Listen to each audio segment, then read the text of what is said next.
Yeah. Sweet. Okay. Hi, everybody. I am Mike Boers. I am a founder and co-CEO of Immersion Room, and I'm here to talk about delivering on the promise of virtual production. So this is behind the scenes on The Mandalorian. Many of us saw this 4.5 years ago. And while what they were doing was very exciting, at that time, it was still very far out of reach for the rest of us. Here was a new mode of filmmaking that could be better and faster and cheaper all at the same time. But as shown here, it's still far too difficult and expensive for us to reasonably use it.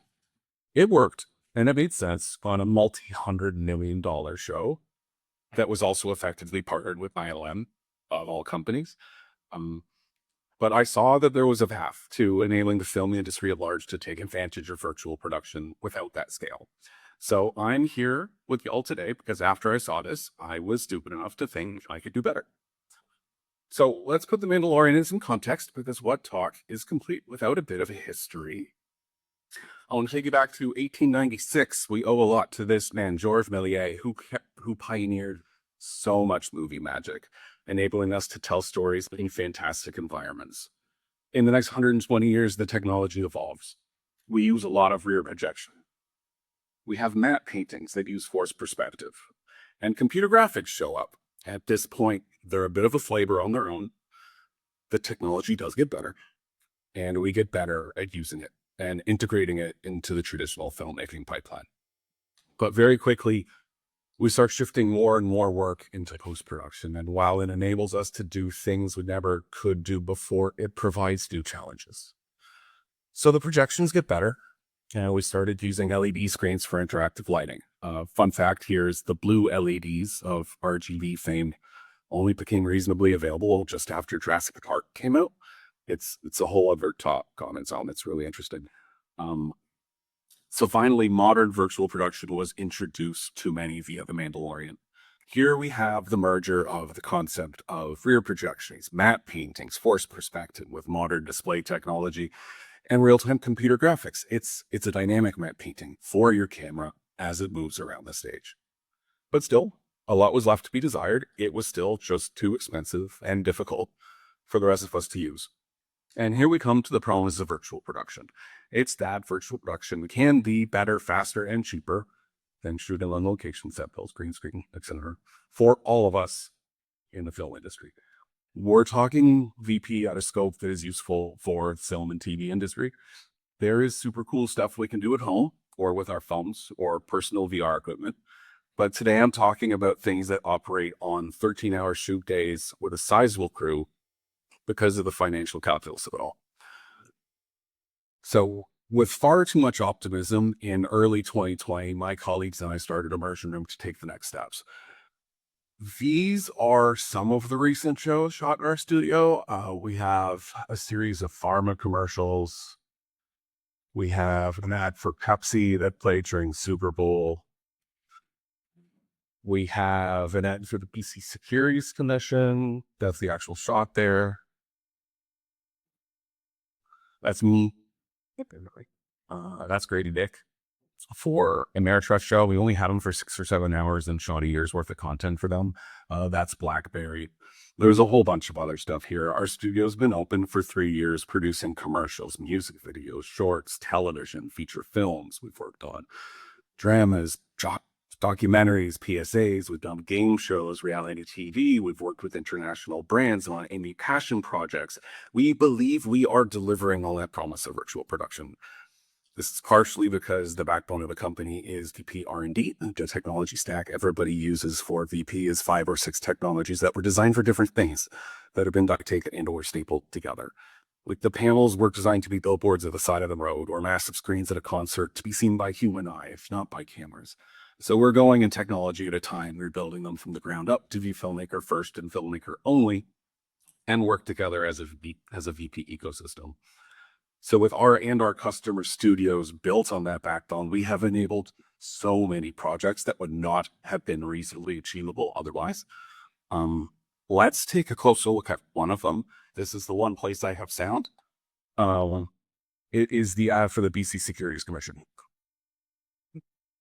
Come on, sound. Market work for you, no matter who you are, by regulating companies that sell stocks to people like teachers and dentists and woodworkers, and watching over stock markets to give peace of mind to firefighters, ambulanists, and falconers, or even firefighting piano-playing falconers. Yes, we even provide unbiased investment info about things like crypto for firefighting piano-playing falconers who moonlight as artisanal baristas. And go after people who try to scam firefighting piano-playing falconers who moonlight as artisanal baristas / magicians.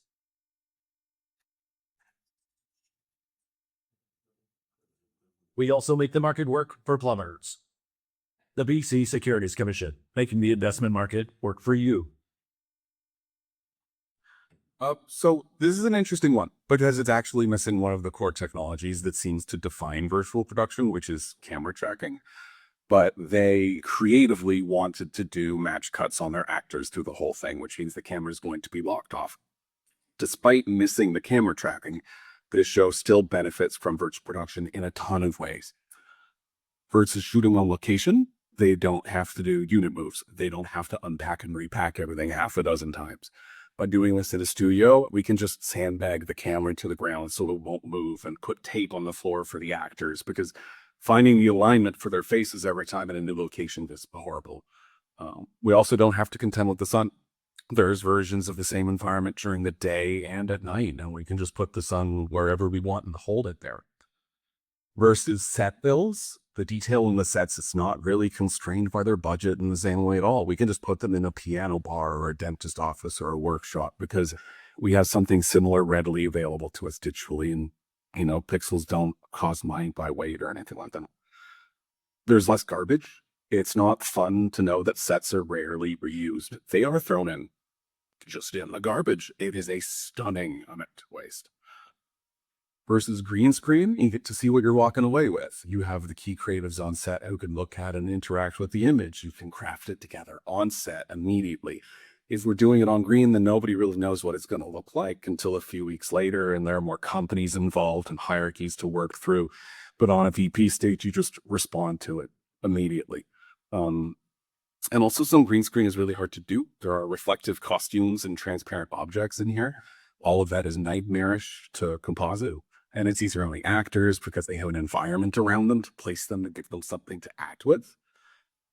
Despite all that, you see there is some green screen in here, but it's actually a really neat thing we do. We're running the camera at twice the frame rate, and the green is only every other frame. So we have a completely clean plate with no green, and then we have another one that we can use as a mask for the fire and the smoke and the water, because we didn't want to let them use a fire hose with the LED wall.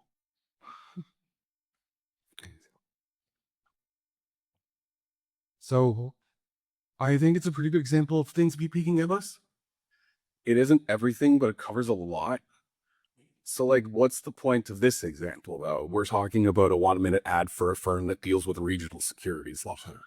It isn't an epic based on multiple trilogies we all grew up with. And that there is the point, that we can take this methodology that seems like it makes sense for the massive sci-fi fantasy shows and make commercials about a securities commission in a bunch of totally normal and mundane environments.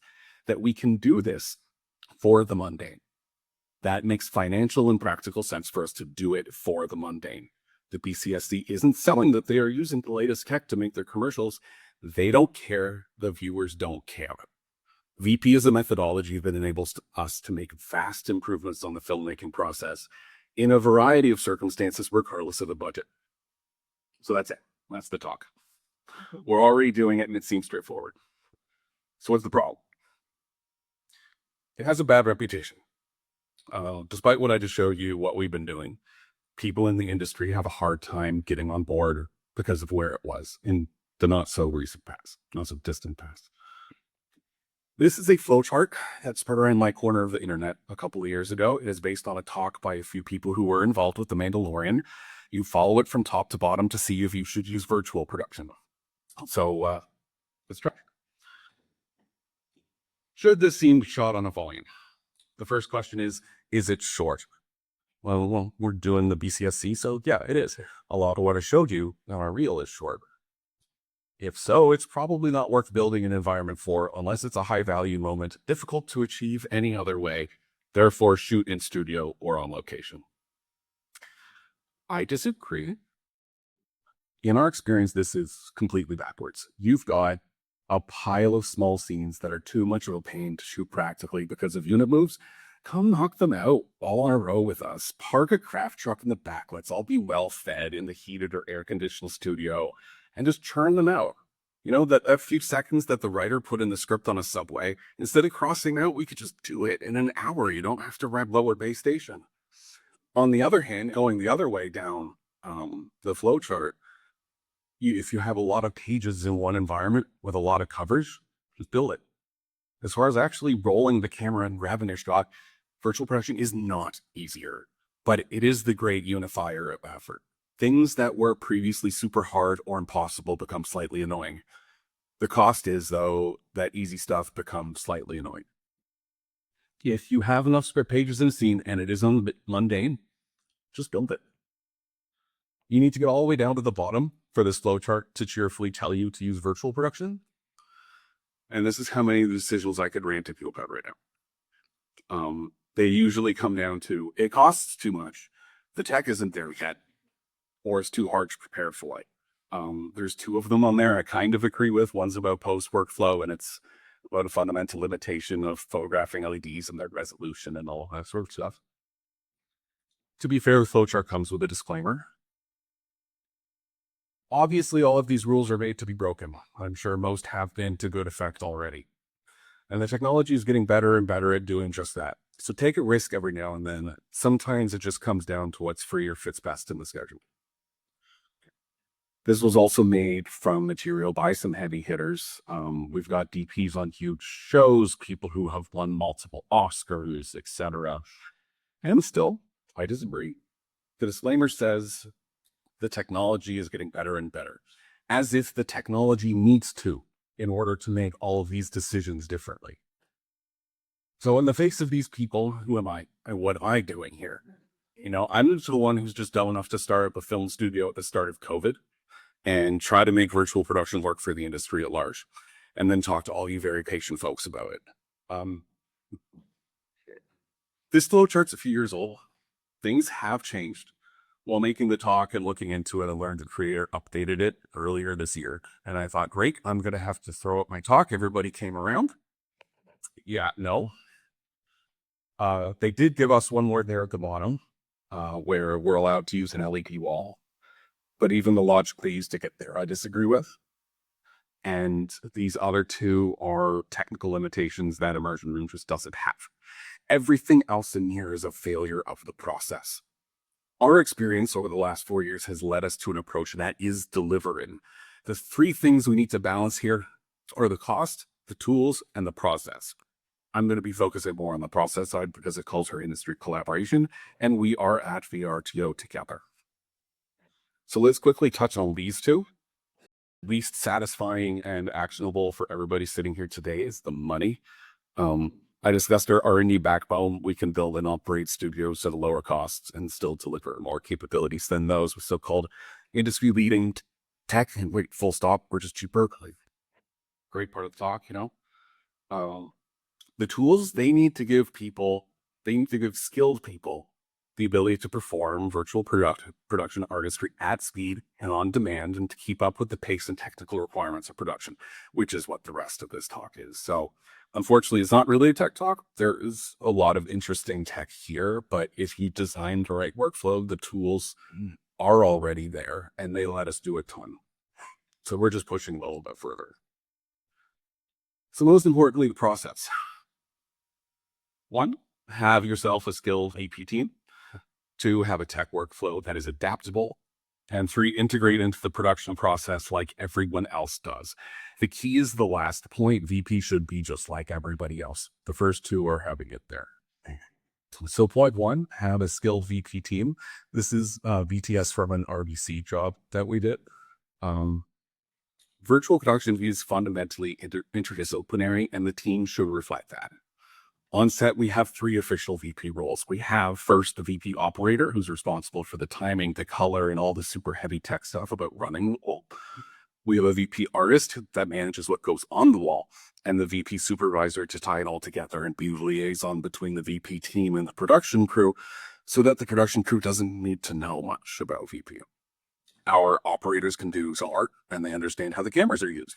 The artists know how the production team lights and frames shots and how they're going to be edited together to tell stories. Our VP soup can use the artist software to the degree that they know how it can perform and when it's going to shit the bed. Each member needs to be skilled and experienced enough to do their work on demand fluidly and build some improv. At the same time, members of this team need to have the trust and shared language to perform together under stress. They need to pick up on what each other is doing and be able to finish each other's sentences. This shouldn't be asking for a lot. This is similar to other departments on a production crew, which is really what the whole point is. But it's hard in this case because it is so new and it is so diverse. We get this by the team being staff. Two of the on-set crew were our first hires more than a year before we had our first customer. We bring in contractors, but in the face of having to deal with like 5 disciplines across 3 people at the same time, nothing beats them just being used to being in that team together. So point 2. You have to have a tech workflow that's adaptable. Lots of the equipment we use on a film set has been in a slow, steady development for like a century. If someone has a spring somewhere for some convenience, everyone might lose their minds. In contrast, we're using computers with brand new hardware and software. Almost every show throws something new at us. This is terrifying.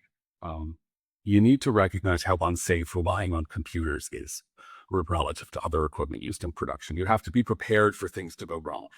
Interestingly, this isn't a problem that they have on larger shows because the larger shows are operating on a scale of weeks. If we have a technical issue that makes them lose a day, that's unfortunate. If we're on a smaller shoot that is only a day, losing a day is not acceptable.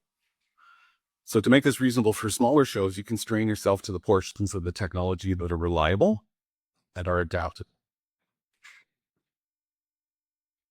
So perhaps counterintuitively, and to the point of the being, baked lighting or pre-computed lighting. Honestly, so much of this process is that you just don't bake lights. Just don't do it. Don't lock down anything. Anything that must be locked, you have to be 100% sure that it's correct, which means time and money for extensive pre-production. Small shows don't have time and money, as time and money is what makes a show big.